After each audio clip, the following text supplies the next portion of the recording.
तो आज हम 12th क्लास का काफ़ी एक इम्पोर्टेंट टॉपिक वापस से कवर करने जा रहे हैं, जिसका नाम है इलेक्ट्रिक डाइपोल। ये काफ़ी बार एग्ज़ाम में भी पूछ लिया जाता है 2 से 3 मार्क्स में, और इसके बेस पे 60 to 70% चांस होते हैं न्यूमेरिकल्स पूछने के, और इस पर डायरेक्ट भी इसकी डेफिनेशन पूछ ली जाती है एग्ज़ाम में।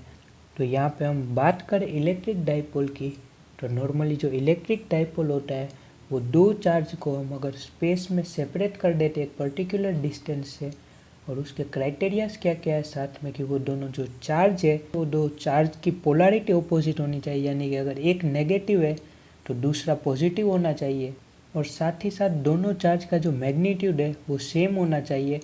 और यहाँ पे जनरली जो इन दोनों के बीच का डिस्टेंस होता है उसे हम 2r या 2a ले लेते हैं, तो इसे ही हम एक इलेक्ट्रिक डाइपोल कहते हैं।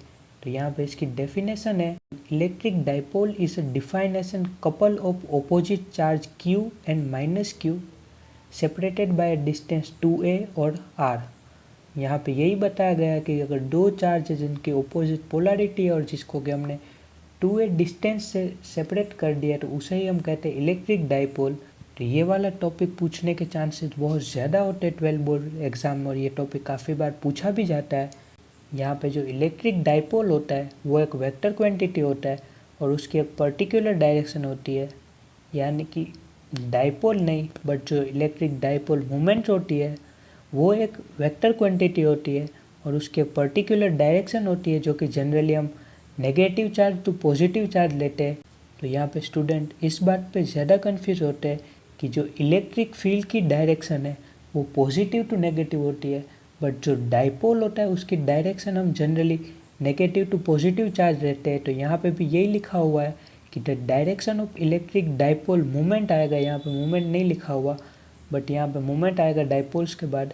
The direction of electric dipole moment in an space is always from negative charge to positive charge q। तो ऑलवेज एंड ऑलवेज तो डाइपोल की डायरेक्शन होती है और नेगेटिव टू पॉजिटिव ली जाती है मॉडल फिजिक्स में, और ये बात का ध्यान रखना। बट अगर हम साथ ही साथ केमिस्ट्री की बात करें तो उसमें काफ़ी बार पॉजिटिव टू नेगेटिव भी ली जाती है। यहाँ पे ये डायरेक्शन कैसे ली जाती है उसकी बात हम वीडियो के लास्ट पार्ट में कर लेंगे। यहाँ पहले डाइपोल मोमेंट देख लेते हैं। The dipole moment of an electric dipole is an vector whose magnitude is either charge times the separation between the two opposite charges।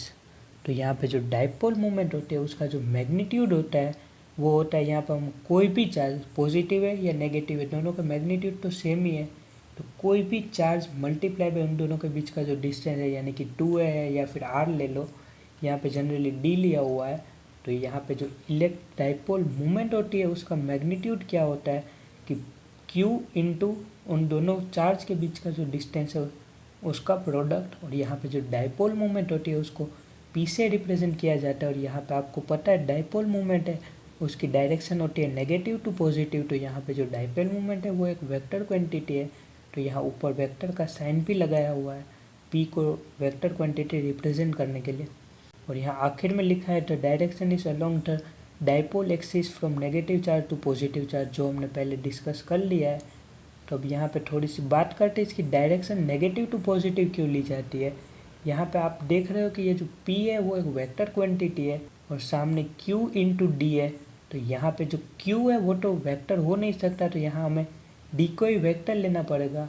तो यहाँ पे d है वो एक डिस्टेंस है, और जो डिस्टेंस होता है वो वेक्टर नहीं होता। बट यहाँ अगर हम कोई भी एक पर्टिकुलर चार्ज के रिस्पेक्ट में देखें, जैसे कि हम यहाँ पे नेगेटिव चार्ज के रिस्पेक्ट में देखें, तो पॉजिटिव चार्ज का जो डिस्प्लेसमेंट होगा वो यहाँ पे वेक्टर होगा, और साथ ही साथ अगर हम पॉजिटिव चार्ज के रिस्पेक्ट में देखें तो जो नेगेटिव चार्ज का डिस्प्लेसमेंट होगा वो वेक्टर होगा। तो यहाँ पे डिस्प्लेसमेंट को वेक्टर लिया हुआ है, न कि डिस्टेंस को। तो यहाँ पे जनरली जो मॉडर्न फिजिक्स है उसमें ज़्यादातर जो डाइपोल की डायरेक्शन होती है वो नेगेटिव टू पॉजिटिव चार्ज ही ली जाती है, जबकि केमिस्ट्री की बात करें तो उसमें ज़्यादातर डायरेक्शन होती है वो पॉजिटिव टू नेगेटिव ली जाती है। तो यहाँ पे हम आगे बात करते तो वापस ये वही टॉपिक है जो वापस रिपीट हो चुका है।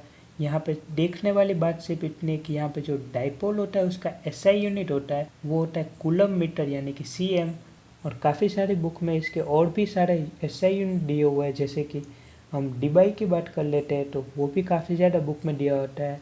और अप्रोक्सीमेटली 1 dBi इक्वल टू शायद 3.35 10⁻⁻30 कूलम मीटर होता है समथिंग ऐसा कुछ होता है। तो यहाँ पे जो इलेक्ट्रिक डाइपोल होता है उसका यूनिट डीबाई भी होता है और यहाँ पे कूलम मीटर होता है। ये 2 यूनिट होते हैं जनरली इलेक्ट्रिक डाइपोल मूवमेंट के।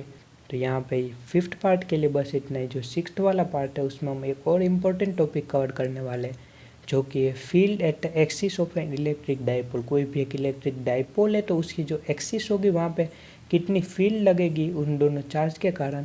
तो ये वाला टॉपिक है वो हम 6th पार्ट में कवर करने वाले हैं। तो इस पार्ट के लिए बस इतना ही।